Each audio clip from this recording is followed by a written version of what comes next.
temos que mostrar que o produto das raízes do polinômio a(n) vezes x elevado a n mais etc., mais a1 vezes x mais o termo dependente a zero, esse produto é dado por menos 1 elevado a n vezes a zero sobre a n. Além disso, temos que também calcular o produto de todas as raízes de 6 polinômios dados com suas multiplicidades. Que polinômio é esse? É o polinômio quadrado ax ao quadrado mais bx mais c, e supondo que todas as raízes dos 6 polinômios obtidos pelas permutações dos coeficientes a, b e c. A gente imagina que é um pouco complicado de fazer, mas a ideia é você se ligar que você poderia colocar o polinômio na sua forma fatorada e você perceber o que é o termo independente quando você multiplicar o polinômio na sua forma fatorada. Escrevendo as raízes do polinômio p de x, 1,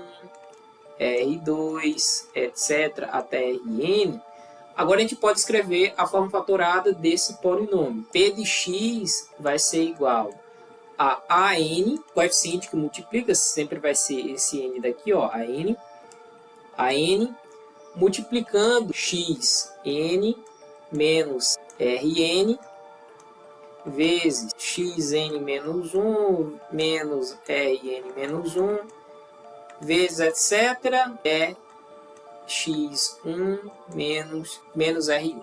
Como que fica o termo independente? Como é que a gente pode imaginar isso? Pensa em um polinômio qualquer, por exemplo, o polinômio x menos 2 vezes x menos 1 vezes x menos 3, por exemplo. Se a gente quiser encontrar o termo independente é aquele termo que não tem x. Ó, se você pegar o primeiro aqui vai ter x, vai multiplicar cada um, então não pode. Se pegar o 2, ele multiplicar o coeficiente de x também, a gente não vai ter o termo independente. Então a gente vai ter que pegar esse menos 2 e multiplicar também um número e também multiplicar o outro número que é menos 3. Então você percebe que o termo independente desse polinômio aqui, ele já vai ser o produto das raízes. Eu ainda coloquei a x menos 1, mas aqui é x1 menos a raiz 1, né? Esse termo independente, ele pode ser positivo ou pode ser negativo. E ele vai depender de quê? Ele vai depender do sinal ou da quantidade n. Como assim? Ora, se isso aqui for negativo e esse aqui negativo, dá positivo. Agora, se a gente tiver menos 2, menos 1, menos 3, significa que ele vai ser o quê? Negativo. Então, menos 1 elevado ao número par, ele vai ser positivo. E menos 1 elevado ao número ímpar, ele vai ser negativo. Então, o termo independente, além de ser o produto das raízes, ele ainda vai ser multiplicado por menos 1 elevado a n. Porém, ainda tem outro detalhe aqui. Que detalhe é esse? Se tiver um coeficiente aqui fora, coeficiente A, ele vai multiplicar todos esses termos. Então, ele também vai multiplicar o termo independente. Então, o termo independente aqui, ele vai ser o produto das raízes, ou seja, R1 vezes R2 vezes R3, etc., até Rn. Porém, a gente também vai ter que multiplicar por esse coeficiente AN, que ele vai estar multiplicando cada termo, que a gente colocaria isso em conchetes, vezes o AN. Porém, a gente precisa saber se vai ser positivo ou negativo. Se é positivo ou negativo, então menos 1 elevado à quantidade. Se for par, positivo. Se for ímpar, negativo.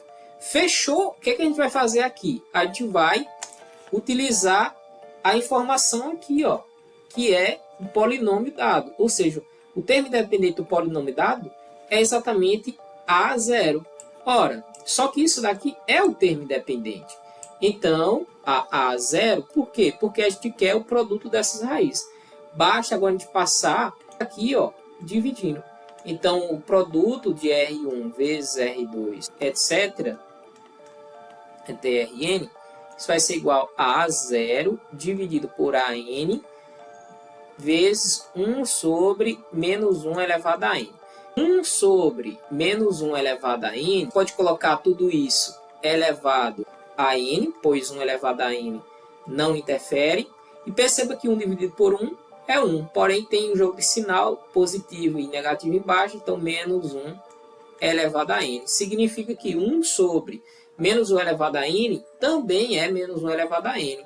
Então, fechou. Então, o produto ele é A0 sobre AN vezes menos 1 elevado a N.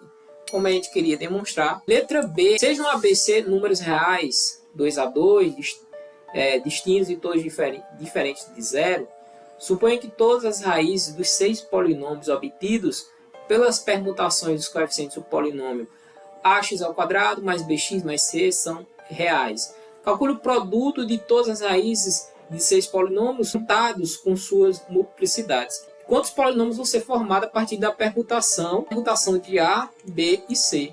Ou seja, é a permutação de 3 a 3. Então, o número de permutações vai ser 1, 2, 3, ou seja, 3 possibilidades para a primeira. Temos 1 na primeira, 2 na segunda, só não resta uma possibilidade para a terceira, ou seja, 6 possibilidades. São esses polinômios. A gente vai ter 6 polinômios. O que serão isso? Por exemplo, vai ter o primeiro polinômio ax² mais bx mais c.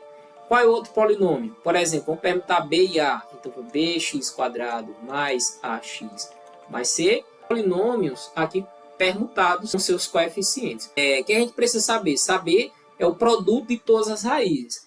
Para a gente saber o produto de todas as raízes, a gente precisa calcular o produto raiz de cada polinômio desse. Utilizando o item A, vai ter duas raízes, pois é uma equação quadrática, então ele é par, então todas elas serão positivas. Então, basta a gente pegar o termo dependente, que é C, nesse primeiro caso, por exemplo, no primeiro caso, que é C, e dividir pelo primeiro coeficiente, que é A. Mesma coisa para o segundo, ou seja, a gente vai ter C agora dividido por B, depois a gente vai ter dividido por C, porém a gente quer o produto de todas, né? Então vamos colocar aqui. Então, aqui a gente vai fazer vários cortes. Então, esses 2C com 2C embaixo, os 2A com os 2A embaixo e os 2B com os 2B embaixo. No final das contas, resta 1. Então, o produto de todas as raízes é 1. Se você gostou desse vídeo, deixe seu like, um forte abraço e vejo você no próximo vídeo.